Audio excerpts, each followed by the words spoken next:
Assalamualaikum warahmatullahi wabarakatuh. Saya Maimunah. Saya melakukan stake video ini untuk melakukan tugas UAS di semester 1 dari mata kuliah Ulumul Quran. Pada saat ini saya akan membahas tentang sejarah pengumpulan Al-Quran. Saya dari manajemen pendidikan Islam dari Sekolah Tinggi Agama Islam Inovatif Darul Ihsan Cimahi. Selamat menyaksikan. Sejarah pengumpulan Al-Quran merupakan tugas dari Ulumul Quran yang durasi presentasenya kurang lebih 5 menit insya Allah. Kita mulai ya. Pengertian Al-Quran. Al-Quran adalah kalam Allah Subhanahu wa Ta'ala yang diturunkan kepada Nabi Muhammad SAW melalui malaikat Jibril sebagai pedoman hidup umat manusia. Selanjutnya, pengumpulan Al-Quran pada masa Nabi Muhammad SAW.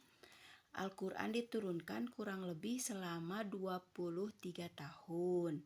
Dan dihafal oleh para sahabat, terus ditulis di media sederhana seperti pelapah kurma dan tulang belulang, juga di atas batu. Penulisan wahyu tersebut, waktu itu Nabi menunjuk penulis wahyu, diantaranya Zaid bin Sabit, Ubay bin Ka'ab, dan susunan ayat sesuai dengan petunjuk Rasulullah Shallallahu Alaihi Wasallam. Pengumpulan masa Abu Bakar As-Siddiq, banyak penghafal Al-Quran wafat dalam perang Yamamah. Waktu itu Umar bin Khattab mengusulkan untuk dikumpulkan mushaf-mushaf tersebut dan menunjuk Zaid bin Sabit sebagai pemimpin untuk mengumpulkan mushaf-mushaf tersebut.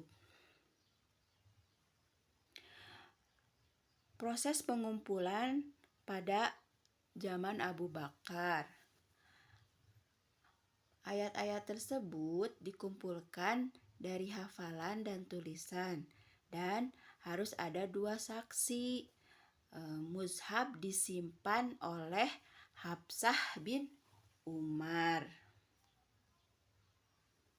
Pengumpulan masa Utsman bin Affan, terjadi perbedaan bacaan di berbagai wilayah. Terus Utsman membentuk tim penyalinan dan menggunakan dialek Quraisy. Mushaf Utsmani, mushaf disalin dan dikirim ke daerah Islam.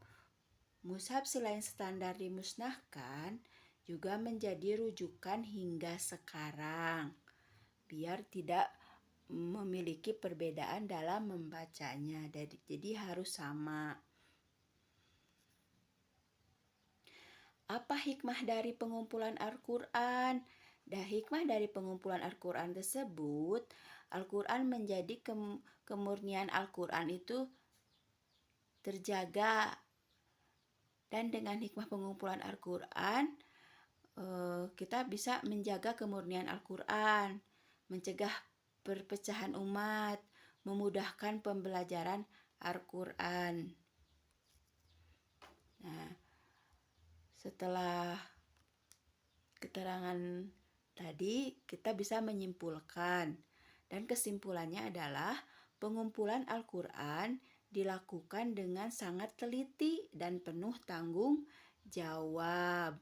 Itu demi apa? Demi menjaga keaslian wahyu dari Allah Subhanahu wa Ta'ala.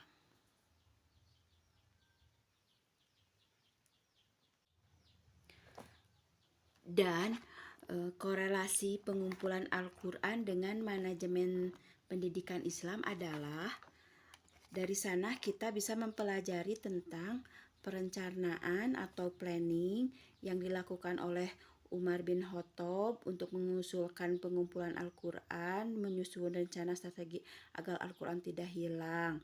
Terus kalau regulasi dalam manajemen pendidikannya, kita bisa menunjuk visi dan misi dan perencanaan jangka panjang seperti dalam lembaga pendidikan. Dan yang kedua, setelah planning atau perencanaan, kita bisa melakukan organizing atau pengorganisasian seperti Abu Bakar menyuruh Said bin Zaid sebagai ketua tim pengumpul mushaf. Untuk korelasinya dengan manajemen pendidikan, mereka membagi tugas yang jelas dan berdasarkan kompetensi yang sama supaya mereka bisa mengelola sumber daya manusianya dalam pendidikan Islam sesuai dengan tugasnya. Yang ketiga, actuating atau pelaksanaan. Dan pelaksanaannya seperti para khalifah dan sahabat menunjuk teladan dengan bekerja sesuai tugas yang diberikan kepada mereka dan melakukannya dengan sungguh-sungguh. Dan yang keempat adalah controlling atau pengawasan. Pengawasannya seperti apa? Seperti Khalifah Utsman bin Affan melakukan standarisasi mushaf supaya mushaf Utsmani tersebut yang dibagikan ke berbagai wilayah Islam itu isinya sama dan kemurniannya juga sama. Begitulah korelasi pengumpulan Al-Quran pada zaman sahabat dengan manajemen pendidikan Islam pada saat ini. Semoga bermanfaat teman-teman. Sekian penjelasan dari saya, semoga bermanfaat. Wabillahi taufiq wal hidayah. Wassalamualaikum warahmatullahi wabarakatuh.